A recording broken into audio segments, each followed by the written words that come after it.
All right, peace and blessings, and welcome to another episode of the Author Spotlight here at Self-Publishing 30 Days Podcast. I'm your host, Rob YB Youngblood, President of Sales for Self-Publishing 30 Days, and your LinkedIn locksmith.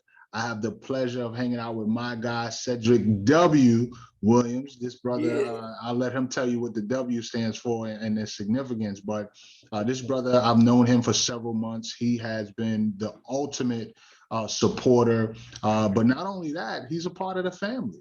He's a part of the family, and so I have him tell us a little bit about that as well. But Cedric, welcome to the Author Spotlight. How you doing, my brother? Thank you, YB. I appreciate you very much. Good to have you here, man. So, not only are you an author, but you're doing some work with us here at Self-Publishing 30 Days as it pertains to your book, but you're also part of our team. Tell us a little bit about yourself, Cedric. Tell us where you're from and give us a little bit about your backstory. Well, I'm originally from Fort Wayne, Indiana, born and raised, Midwest guy all day. And I moved to Tennessee in May of 2003. Okay. And from there, I got into the financial industry. I took a job just basically growing up as a young man and moving out on my own, man. And so from there, of course, my background is ministry, born and raised in the church all my life. But then, of course, knowing that I had several different gifts, and one of them is singing and exhortation. And then from there, I got into writing. And so just being in tune with the gifts that God has given me, I've been able to work with various people in the music industry and be able to perform and sing with them live. People such as Stevie Wonder, Michael W. Smith, Roberta Flack, and also Pharrell Williams, and country music artists as well. And so just being a session singer and live performing background singer and also an artist myself, those things have been nurturing to my gifts and talents. And so from there, going deeper within ministry, I accepted the call and got licensed in 2018. And from there, things have opened up more for speaking, and God showed me a gift of writing and speaking to uplift and impact the next generation through my experience in entrepreneurship. Started 2 small businesses. About 10 years ago, I started a hospitality company, in which is significant to my forefathers. Of course, growing up in the times of slavery, our ancestors served within the home and as butlers. And so I do this as a mainstream job now for high-end events, and also do that. And also I was doing a limo company where I did livery service. And so from there, multiple things have just been manifesting itself to, walk my journey, married with a beautiful daughter, London.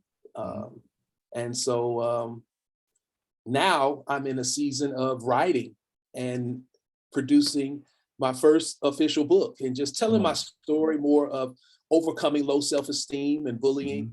And my goal is to impact the next generation, to leave a legacy of confidence, of leaving some positive affirmations within themselves, not only tangibly, but also manifesting the value in who they are within. And that's me in a nutshell, man. I love it. I love the energy so far, man. We might have to kick up a duet up in this joint, man. You know what I'm saying? You telling me you sing, I sing. Yeah. We'll say that for the next. We'll say that for the next podcast. For the next one.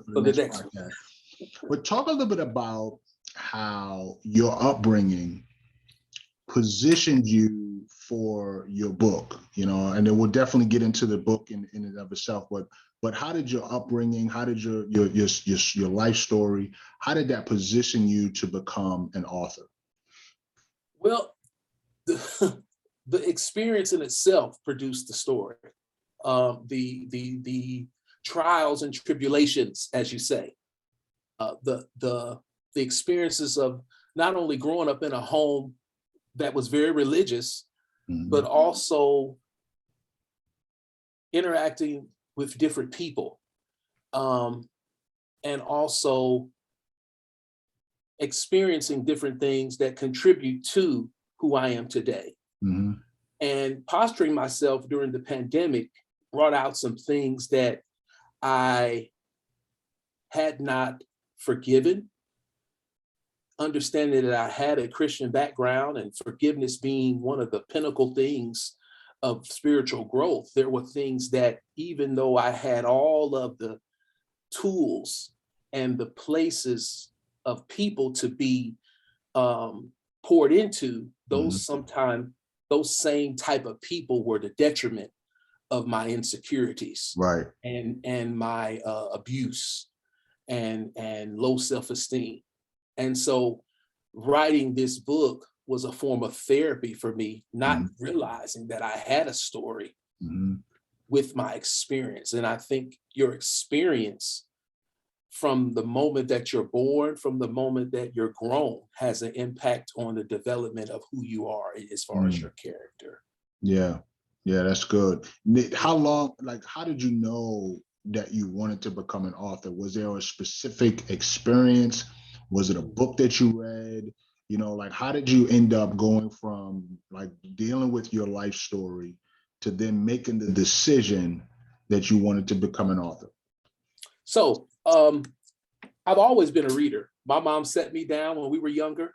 And I think the first thing you have to understand, when you become an author, you have to enjoy reading. My mom would cook and she would set us down at the dinner table while she was cooking, and she would make us read out loud, not knowing that that was developing not only our reading skills, but our speaking skills, because that was something that she did as a leader in the community. Both my mother and my father made us read out loud.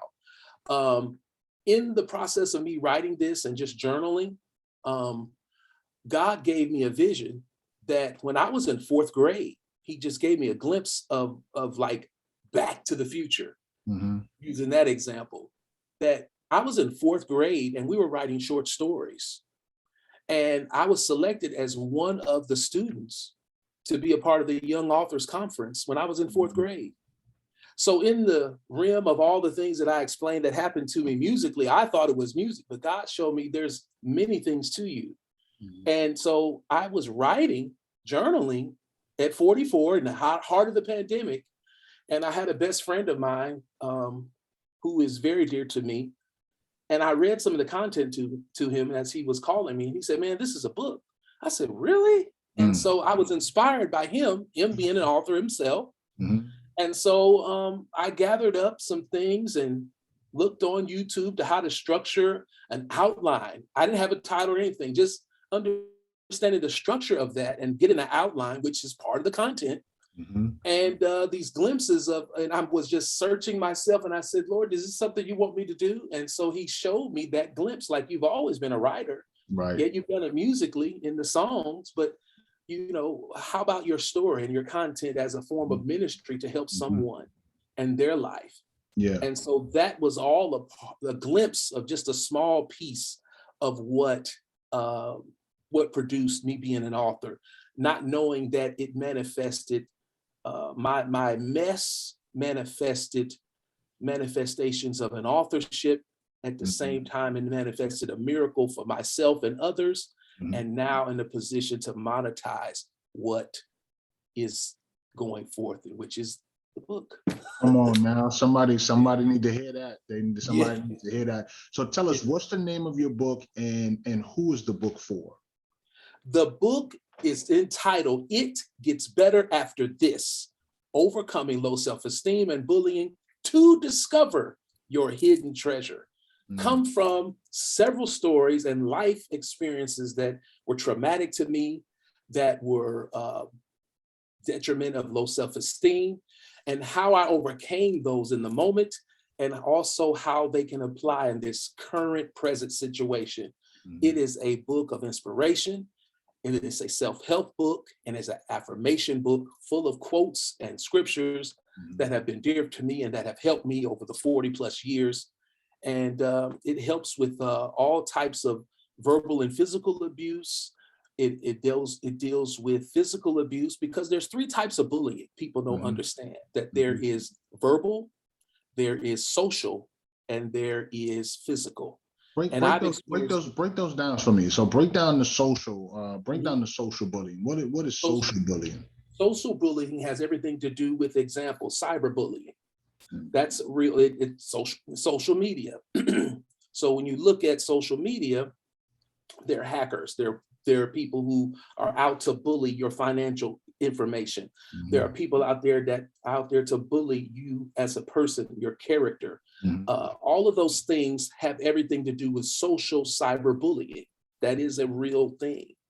You look at verbal. People will verbal abuse you to get what they want, to try to control you. Verbal abuse is something that not only happens in adolescence, but actually happens in adulthood, in the workplace. I've had experienced that, which I put in the book. And then you have physical, and which someone physically hits you to try to control you, right, or domestically hits you. And all of those go under the umbrella of bullying. And so my goal is to free people from those things, to help them use different tools to defer and to get free in those three different areas. My goal is to reach even the anti-bully organizations to create awareness.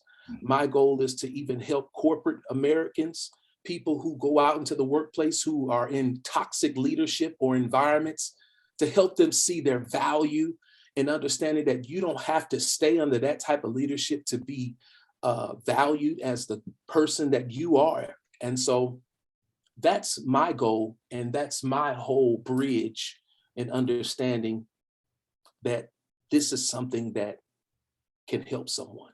Yeah, I love it. I love it. So how can people get their hands on your book? What's the best way for folks to be able to connect with you so that they can get access to your book? Well, they can definitely support me through CedricWWilliamsbooks.com. Sends them right to the link, gives a short, brief analysis of what the book is about, me as an author, and then you can click that button, boom, registers your email information so I can be in contact with you, and it will definitely get you the book. That's awesome. That's awesome. So I got a one curveball for you as we begin to land the plane, Cedric. Okay. Obviously, you got your first book under your belt.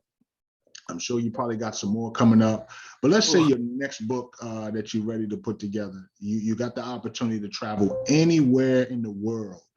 Anywhere in the world, you could travel anywhere in the world to write this next book, and self-published in 30 days is paying for it. Where would you travel? I probably would go to, I would love to go to Jamaica and be in a private resort with looking over water with a nice glass of wine and a stogie. Come on. And just have my laptop, and I always still got to have my journal and a pen. I love it. Because I like to flip from laptop to writing. To write, yeah. It's nothing like putting that paper to pen. Yeah. What would you say to aspiring authors, anyone that's listening to this, that they haven't yet put their first book together? What would you say to them to encourage them? Because, you know, with self-published in 30 days, we tell folks this is the year for your new book. Yes. What would you tell an aspiring author that's on the cusp of putting their book out, but they want to get started, but they don't know what to do? What words of wisdom, as we begin to land the plane, what words of wisdom would you share with them to help them reach the next level in their journey as an aspiring author? Number one, I would continue to ask them to pray for wisdom. Pray for strategy and resources. Do your research. Do your research on what the steps that need to be taken to become an author. Find out the practical steps on just to get started. From outline to a title to what is a manuscript, what is an ISBN, Mhm. how to market, what do I need to know about modern day technology to promote and to advertise. Those small, simple steps will not only bring awareness and knowledge, but it will keep you from getting overwhelmed and be paralyzing your productivity. Because a lot of times what we do is we look at something and it becomes overwhelming. But once we take each step at a time, you will learn that what you're doing is building momentum and inspiration to write. Setting a schedule and a structured time to write is imperative, even if it's just 15 to 20 minutes a day with the topic. Take several topics and write on it. And then from there, get you someone that will that has experience, such as a coach or a mentor that can help guide you. That would be my best advice in this season, to help someone that wants to get started and understand that it's a marathon, not a sprint. You write one sentence at a time, one paragraph at a time, produces one chapter at a time, one page at a time, ultimately becomes one book at a time. And then you want each person to buy one book at a time, which produces the reader. I love it. I love it. That is some true wisdom for those of you who are listening with your ears and with your heart to what is being shared. Understand that at Self-Publishing 30 Days, we serve as the resource to empower our authors to go from ideation to completion. So having access to that team is definitely very, very important.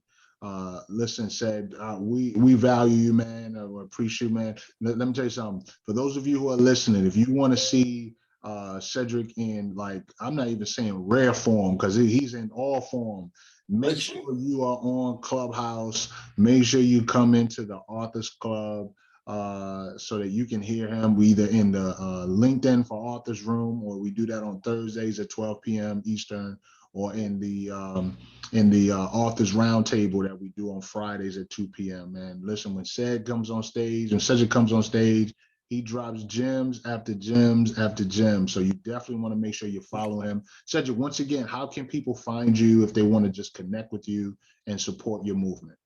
Sure. It's Cedric W Williamsbooks.com. That's CEDRIC W Williamsbooks.com. Takes you right to the link. You'll understand everything about the authorship new project. Love it. Love it. Listen, for those of you who are listening, be encouraged, be blessed, but most of all, be faithful over the gifts that you've been given, because your gifts will make room for you. We'll see you on the next episode of the Author Spotlight. Talk to you soon. God bless. Thank you. Boom.